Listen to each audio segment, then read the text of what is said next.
Welcome back to Historic. Today's episode, France builds a 300-meter anode. Wonders why everyone's so jumpy.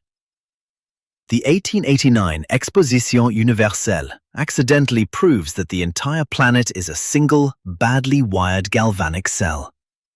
You're going to want to hear how this one ends. 7 million puddled iron rivets.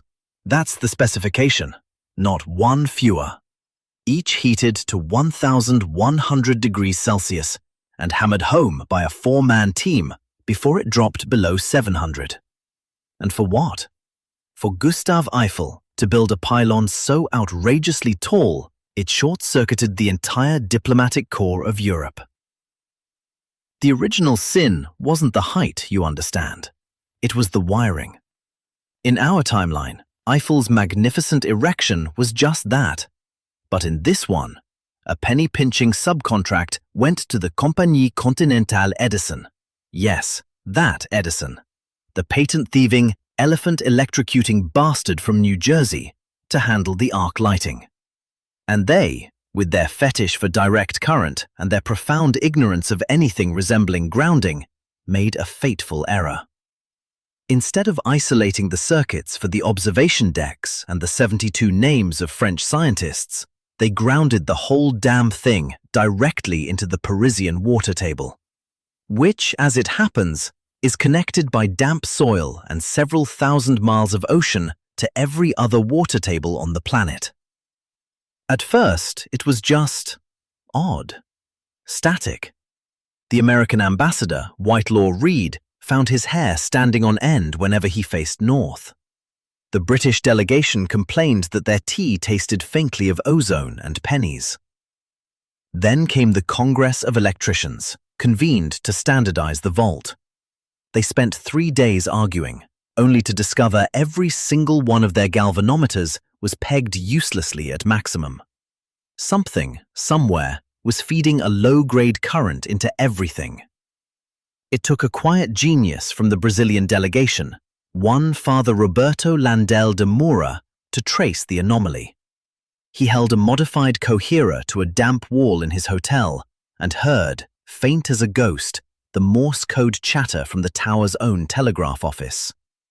The entire city of Paris, and by extension the world, was now part of a gigantic, poorly insulated battery, with Eiffel's Folly as the central anode. The geopolitical implications arrived with the subtlety of a dropped anvil. Diplomats discovered that certain conversations, held in certain damp-walled embassies, could be faintly overheard by rivals 3 blocks away by pressing an ear to the plumbing.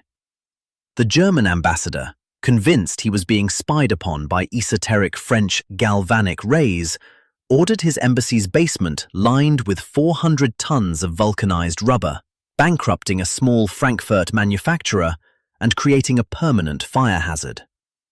Queen Victoria, visiting incognito, was reported to have received a mild but distinctly unpleasant shock from a brass doorknob at the Hotel Le Bristol, an incident that nearly scuttled negotiations over the Suez Canal.